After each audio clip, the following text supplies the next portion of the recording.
കുവൈത്തിൽ നിന്ന് 6 മാസം ഇവിടെ വന്നിട്ട് ഇന്ന് ലാസ്റ്റ് ഡേറ്റ് എൻ്റെ കുവൈത്തിൽ എത്തണ്ടേ. ഇന്ന് രാത്രി 12 മണിയോട് ഓട്ടോമാറ്റിക്കായി എൻ്റെ വിസ ക്യാൻസലാകുക. അപ്പോൾ ഇന്ന് ടിക്കറ്റാണ് കിട്ടി. എന്ന് വെച്ചാൽ സാമ്പത്തിക ബുദ്ധിമുട്ട് കൊണ്ട് ഞാൻ ടിക്കറ്റ് എടുക്കാൻ കഴിഞ്ഞില്ല. ഇന്ന് കുറച്ച് പൈസക്ക് ടിക്കറ്റ് കണ്ടപ്പോൾ ഇന്ന് ലാസ്റ്റ് ഡേറ്റിൽ പോകാമെന്ന് പറഞ്ഞാൽ 24,000 റുപ്യക്ക് ഇത് ടിക്കറ്റ് കിട്ടിയത്. ആ കിട്ടി ഇവിടെ എത്തിയപ്പോൾ ഇവിടെ എത്തിയതിന് ശേഷമാണ് ഇവർ പറയുന്നത് ടിക്കറ്റ് ക്യാൻസലാണ്, ഫ്ലൈറ്റ് ക്യാൻസലാണ്. എയർ ഇന്ത്യൻ്റെ എല്ലാ ഫ്ലൈറ്റും ക്യാൻസലാണ്. എല്ലാ സ്ഥലത്തും ഞാൻ വിളിച്ചു നോക്കി വേറെ ടിക്കറ്റ് എടുക്കാൻ വേണ്ടിയിട്ട്. പക്ഷേ ഇന്നൊരു ടിക്കറ്റ് കുവൈത്തിലേക്കില്ല. കുവൈത്തിലേക്ക് ഇന്ന് എത്തിയില്ലെങ്കിൽ എൻ്റെ വിസ ക്യാൻസൽ. ഓൾറെഡി ജീവിതമാർഗം മുട്ടി അവസാനിക്കുക, പട്ടിണിയിലേക്ക് നീങ്ങുന്ന അവസരത്തിയാണ്. ഒരു ഓപ്ഷനോ ഒരു സൊല്യൂഷനോ ഒന്നും ചോദിച്ചിട്ടൊന്നും അവർക്കില്ല. ഡേറ്റ് മാറ്റിത്തരാം അല്ലെങ്കിൽ റീഫണ്ട് ചെയ്യാം, അത് തന്നെ. അതല്ലാണ്ട് വേറൊരു ഇതുമില്ല. ഞാൻ ബാംഗ്ലൂർ നോക്കി, ബാംഗ്ലൂരിൽ നിന്ന് ഫ്ലൈറ്റ് ഉണ്ട്, പക്ഷേ ഇവിടുന്ന് ബാംഗ്ലൂരിലേക്ക് ഫ്ലൈറ്റ് ഇല്ല. കണ്ണൂരുണ്ട്, കണ്ണൂരിൽ നിന്ന് ചില എയർ ഇന്ത്യയുള്ളൂ. അത് ഇന്ന് ഓൾറെഡി ഫ്ലൈറ്റ് സമരത്തിലാണ്.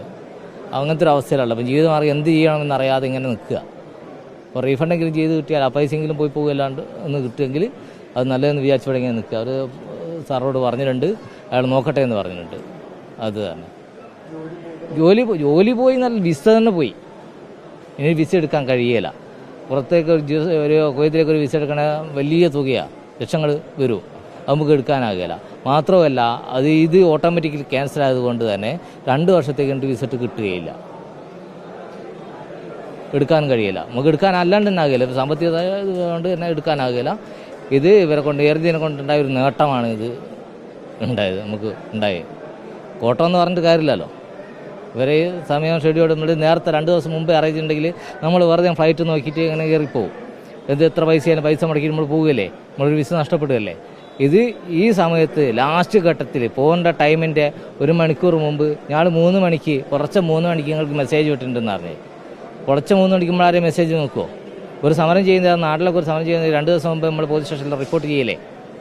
ഇതൊരു റിപ്പോർട്ടും ഇല്ല, അതൊരു ചെയ്യാണ്ട് ഒരു യാത്രക്കാരനോ ഒരു അബദ്ധവശാൽ ഏറുന്നതിനോ ടിക്കറ്റ് എടുത്ത് എന്നുള്ള ഇത് ക്രൂശിക്കപ്പെടുക ചെയ്യുന്നത്. വേറൊന്നും സംഭവിക്കുന്നില്ല. കണ്ടില്ല, ടിക്കറ്റിൻ്റെ ഇതാണിത്. ഇവിടെ വന്നപ്പോൾ പറയുന്നത് ക്യാൻസൽഡാണ്, നിങ്ങൾ എന്ത് ചെയ്തോ, ഒന്നുകൊണ്ട് റീഫണ്ട് ചെയ്തോ, അല്ലെങ്കിൽ നിങ്ങൾ വേറെ ഫ്ലൈറ്റ് ഡേറ്റ് ചേഞ്ച് ചെയ്തോ. ഇതാണ് ഇവർ പറഞ്ഞ വർത്തമാനം. ജീവിതമാർഗം മുട്ടി വീട്ടിലേക്ക് പോകുക, എങ്ങനെയാണ് പോകുക എന്നുള്ള അറിയാണ്ട് ഇങ്ങനെ നിൽക്കുക, അന്താളിച്ച് നിൽക്കുക എയർപോർട്ടിൽ. എന്ത് ചെയ്യുമെന്നറിയാതെ ജീവിതമാർഗം മുട്ടിയില്ലേ, ജോലിയുമില്ല, വിസിറ്റ് പോകാനാവുകയില്ലാത്തൊരു അവസ്ഥയിലെത്തി എത്തുക. അതാണിപ്പോൾ ഉണ്ടായിരുന്നു കേട്ടോ.